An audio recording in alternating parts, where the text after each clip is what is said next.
Hello everyone, welcome back. UPSC के लिए current affairs की तैयारी कैसे करनी है, ये कैसा क्वेश्चन है जिसके अराउंड हर यूपीएससी एस्पिरेंट की पूरी प्रिपरेशन रिवॉल्व करती है। And rightly so, because prelims, mains, interview तीनों स्टेजेस में करंट अफेयर्स का बहुत इंपॉर्टेंट रोल है। But at the same time ये सबसे ज़्यादा डायनामिक है। मार्केट में सबसे ज़्यादा मटीरियल करंट अफेयर्स का अवेलेबल है। सबसे ज़्यादा कंफ्यूजिंग है कि कैसे तैयारी करें, क्योंकि 1.5 साल तक का करंट अफेयर्स यूजुअली पूछा जाता है एंड कोई भी एक डेफिनेट बुक लिस्ट इसके लिए अवेलेबल नहीं है कि ये एक सोर्स है, यहाँ से पूरा करंट अफेयर्स कवर हो जाएगा। तो बेसिकली हर एस्पिरेंट को अपनी खुद की स्ट्रैटेजी बनानी पड़ती है कि वो इस पूरे करंट अफेयर्स, जो कि एक बहुत वास्ट एरिया है यूपीएससी का, उसको कैसे समेट के और उसकी तैयारी करे। मैंने भी जब अपनी तैयारी स्टार्ट करी थी तो सेम इसी टाइप के क्वेश्चंस मेरे दिमाग में भी थे कि करंट अफेयर्स का जो पूरा वास्ट ओशन है उसको कैसे कवर किया जा सकता है। क्योंकि जब हम स्टार्ट करते हैं तो ऐसा लगता है कि anything under the sun can be asked. तो धीरे धीरे जाके मैंने जब इसको समझा कि कैसे किया जा सकता है, उसके बाद में मैंने अपनी एक स्ट्रैटेजी बनाई। अब यूपीएससी के लिए कोई भी अगर आप स्ट्रैटेजी बनाते हैं तो जितना सिंप्लीफाइड आप चीज़ों को करेंगे, जितना डेफिनेट आप चीज़ों को करेंगे, उतने फ़ायदेमंद रहेगा। ऐसा नहीं होना चाहिए कि आप हर महीने अपने करंट अफेयर्स का सोर्स बदल रहे हैं या 4 नए सोर्सेज से उसको कवर कर रहे हैं। तो हम जो भी तैयारी करते हैं यूपीएससी की, हमें उसमें ये देखना है कि उसका ओवरऑल आउटकम क्या आ रहा है। ठीक है, on that note I will tell you my strategy जो मैंने डिवाइस की थी। If you like you can pick up certain points from that. तो मुझे ऐसा लगता है कि करंट अफेयर्स 3 स्टेजेस में या 3 लेवल्स पे किया जा सकता है। सबसे पहला है डेली, दूसरा है मंथली और तीसरा है ईयरली। ठीक है, ये 3 स्टेजेस में आप अपने करंट अफेयर्स को डिवाइड कर सकते हैं। अब बहुत सारे बच्चों को ये डाउट रहता है कि क्या डेली न्यूज़पेपर पढ़ना ज़रूरी है, क्या डेली बेसिस पे करंट अफेयर्स करना ज़रूरी है, क्या हम मंथली बुकलेट उसकी जगह सब्सटीट्यूट कर सकते हैं। तो इन सारे क्वेश्चंस का मैं आंसर करना चाहूँगी। भले आप मंथली कर लो, भले आप ईयरली कर लो, लेकिन जो आप डेली बेसिस पे करंट अफेयर्स करोगे उसका कोई सब्सटीट्यूट नहीं है। तो डेली बेसिस पे करंट अफेयर्स करने के 3 तरीके हो सकते हैं। ठीक है, पहला है न्यूज़पेपर, जिसके बारे में सब बोलते हैं, एवरीबडी सेज कि न्यूज़पेपर पढ़ना है। लेकिन इसका मतलब ये नहीं है कि आप दिन में 3-4 घंटे न्यूज़पेपर पढ़ रहे हैं लेकिन उसके नोट्स नहीं बना रहे हैं। एक चीज़ की गांठ बांध लेनी है यूपीएससी तैयारी करते वक्त कि आपको कोई भी ऐसी चीज़ नहीं पढ़नी है जो आप बाद में रिवाइज नहीं कर पाओ, क्योंकि हमारा माइंड इतना इफेक्टिव नहीं है कि हमने आज कुछ पढ़ा और 1.5 साल बाद अगर पेपर है और हमें वो चीज़ याद आ जाएगी। ठीक है, तो ये बहुत ज़रूरी है कि जो भी चीज़ें आप कवर कर रहे हो वो सब ऐसी होनी चाहिए कि आप उसको रिवाइज कर सको, आप उसको यूज़ कर सको।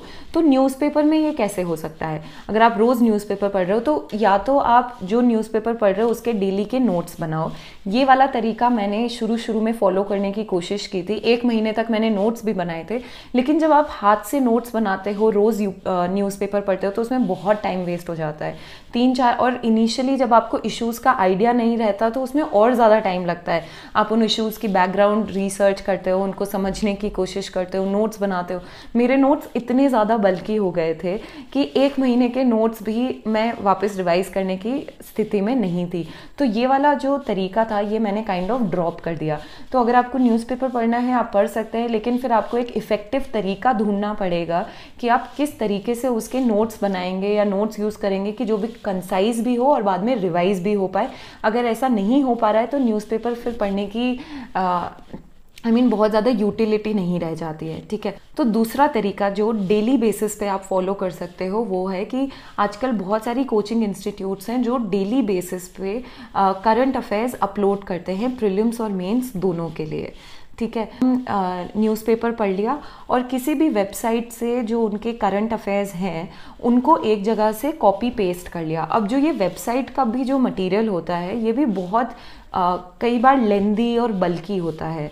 ठीक है, कि आप अगर उसको भी कंपाइल करना शुरू करें हुए तो आपके पास बहुत बड़ा कंपाइलेशन बन जाएगा।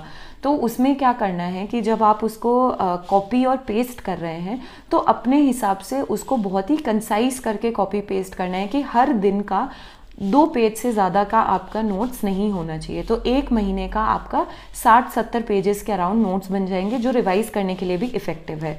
ठीक है, आप न्यूज़पेपर पढ़ो, लेकिन rather than making your own notes you can pick up copy and paste from some of the coachings material as per prelims and mains, जो उनका मटेरियल अपलोड होता है, लेकिन उसको भी आप अपने हिसाब से कंसाइज करके कॉपी पेस्ट कर सकते हो। एक तीसरा तरीका भी है डेली बेसिस पे करंट अफेयर्स करने का, वो है कि यूट्यूब पे आप अगर कोई वीडियोस देख लें, तो यूट्यूब पे एडिटोरियल एनालिसिस भी आते हैं, प्रीलिम्स ओरिएंटेड न्यूज़ भी आती हैं डेली की, तो मैं वो देख लिया करती थी। मुझे काफ़ी कन्वीनियंट लगता था, क्योंकि बहुत बार जो यूट्यूब चैनल मैं फॉलो करती थी उसमें बैकग्राउंड इन्फॉर्मेशन भी आती थी, तो मुझे बैकग्राउंड का ज़्यादा सर्च करना नहीं पड़ता था। फिर एक बार जब कोई चीज़ आप सुन लेते हो तो वो चीज़ याद भी ज़्यादा रहती है, तो वो तरीका मेरे लिए काफ़ी सूटेबल था। एंड अगर मैंने 7 या 10 दिन के लिए अगर न्यूज़पेपर में नहीं पढ़ पाई या फिर डेली बेसिस पे करंट अफेयर्स नहीं कर पाई, तो एक संडे के दिन बैठ के पूरे हफ्ते का एक साथ में अगर आपने वीडियोस देख लिए तो वो करंट अफेयर्स कवर हो जाता है। लेकिन सिर्फ वीडियोस देखने से कुछ नहीं होगा, उनके साथ भी जो पीडीएफ आती है उसको भी आपको कंसाइज करके अपने किसी फोल्डर में कॉपी पेस्ट करके रखना पड़ेगा। तो ये एक बहुत इंपॉर्टेंट चीज़ है कि आप इन तीनों में से कोई भी तरीका फॉलो कर सकते हो। न्यूज़पेपर पढ़ सकते हो, किसी भी कोचिंग का वेबसाइट फॉलो कर सकते हो, या फिर कोई यूट्यूब चैनल फॉलो कर सकते हो, लेकिन इसका आपका एक कंसाइज ऑनलाइन नोट रहेगा तो बेटर रहेगा, क्योंकि ऑनलाइन बल्कि कम होता है। अगर हम हाथ से लिखेंगे तो बहुत बल्कि हो जाता है और उसको छोटा करना बहुत मुश्किल होगा। तो इसका ऑनलाइन कहीं पे भी कॉपी पेस्ट अपने सहूलियत से कंसाइज करके बना सकते हैं। तो ये डेली का है। जो भी आपने डेली का ये मटेरियल बनाया है, इसको हर हफ्ते रिवाइज करना चाहिए। मैं संडे का दिन रख देती थी, क्योंकि संडे को एडिटोरियल भी नहीं आता था, तो पूरे जो हफ्ते का जो रिवीजन है वो मैं संडे को कर लेती थी। तो इससे आप काफ़ी अपडेटेड रहेंगे। और इसमें एक और चीज़ कर सकते हैं कि जो आपके प्रीलिम्स और मेंस के हाइलाइटर अलग अलग रख सकते हैं। कुछ चीज़ें होती है जो प्रीलिम्स के लिए ज़रूरी होती है, कुछ मेंस के लिए होती हैं, तो आप अलग अलग कलर का, जैसे मान लो येलो हो गया प्रीलिम्स के लिए, ब्लू हो गया मेंस के लिए, तो अलग कलर का हाइलाइटर करेंगे तो लास्ट में रिवीजन करने में काफ़ी ईजी रहेगा। तो ये हो गया daily basis. Now level 2 is monthly. आपने डेली कर लिया, फिर भी आई वुड रिकमेंड कि मंथली मैगजीन कोई भी एक आप फॉलो कर सकते हो, ठीक है, लेकिन monthly magazine is also very very important, क्योंकि फॉर एग्जाम्पल अगर कोई एंटी डिफेक्शन केस चल रहा है, न्यूज़ में वो एंटी डिफेक्शन केस से रिलेटेड सारी डिटेल्स आएंगी, लेकिन एंटी डिफेक्शन से रिलेटेड जो लॉ के प्रोविजंस हैं, जो कॉन्स्टिट्यूशन में प्रोविजंस हैं, वो सब आपके न्यूज़ के थ्रू कवर नहीं होंगे। तो वो मंथली मैगजीन में उसकी पूरा बैकग्राउंड, उससे रिलेटेड चीज़ें वो सब आती हैं। मेरा एक तरीका था कि पहले सारी जो भी मार्केट में मंथली मैगजीन्स अवेलेबल है उनको लेके आओ, देखो कि आपको कौन सी सूटेबल लग रही है। जो भी आपने एक डिसाइड कर ली, बस आंख बंद करके उस पर भरोसा करना है, बाकी दूसरे मटेरियल नहीं उठाने हैं। यूजुअली हम क्या करते हैं कि हिट एंड ट्रायल करते रहते हैं कि मंथली मैगजीन ही 4 तरह की कर ली, ठीक है, एक चीज़ के लिए एक ही सोर्स रखना है।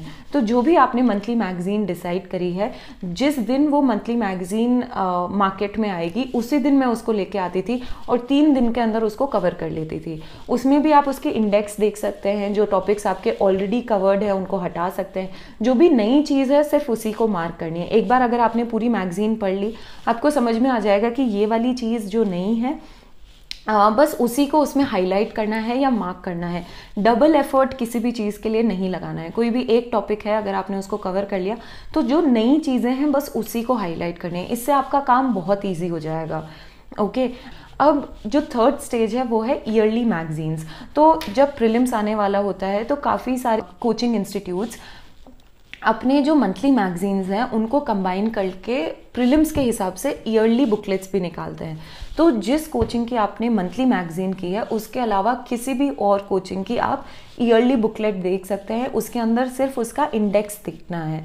अगर कोई ऐसा टॉपिक है जो नया टॉपिक है, जो आपने डेली और मंथली में मिस हो गया है, बस उसी को कवर करना है, बाकी नहीं कवर करना है, ठीक है। तो इससे ये होगा कि जब आपकी फाइनल एग्ज़ाम देने की बारी आएगी, आपके मन में बहुत संतुष्टि रहेगी कि आपने डेली बेसिस पे करंट अफेयर्स कवर किया है, आपने मंथली मैगजीन की है।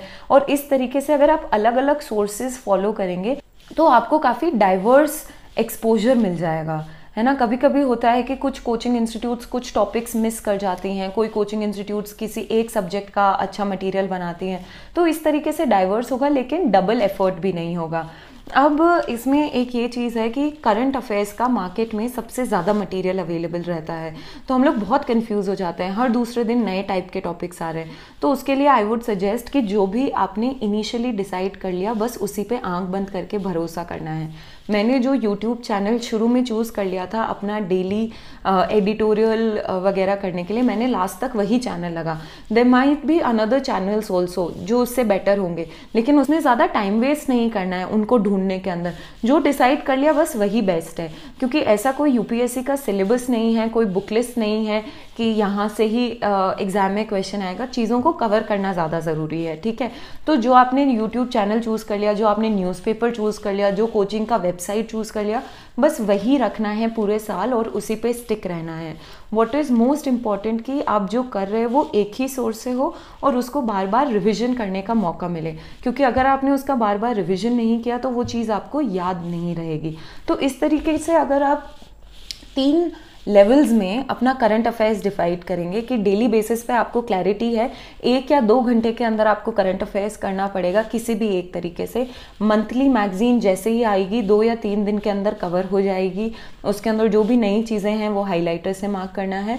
और तीसरा, जब प्रीलिम्स से पहले ईयरली बुकलेट्स आती हैं तो कोई भी एक नई कोचिंग इंस्टीट्यूट की बुकलेट उठा के उसकी भी इंडेक्स से सब कवर हो जाएगा, तो आपका विड्थ बहुत ज़्यादा कवर हो जाएगा और एक बहुत ही सटीक करंट अफेयर्स की स्ट्रैटेजी रहेगी।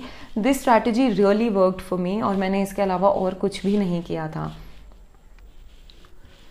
और एक और सजेशन जो मैं देना चाहती हूँ वो ये है कि अगर आप एडिटोरियल्स पढ़ रहे हैं तो उसमें से मेंस के इफ़ेक्टिव नोट्स कैसे बना सकते हैं। तो आप एक प्रीलिम्स का और एक मेंस का करंट अफेयर्स का अलग से रजिस्टर बना सकते हैं या फिर ऑनलाइन फाइल बना सकते हैं। उसमें मेंस के हिसाब से मैंने बेस्ट प्रैक्टिसेस, बेस्ट एग्जाम्पल्स ऐसा करके एक कॉलम बना रखा था और मैं डेली बेसिस पे जो न्यूज़ पढ़ती थी उसमें अगर मुझे कोई बहुत अच्छा एग्जाम्पल लगता था तो मेंस के हिसाब से उसको लिख लेती थी।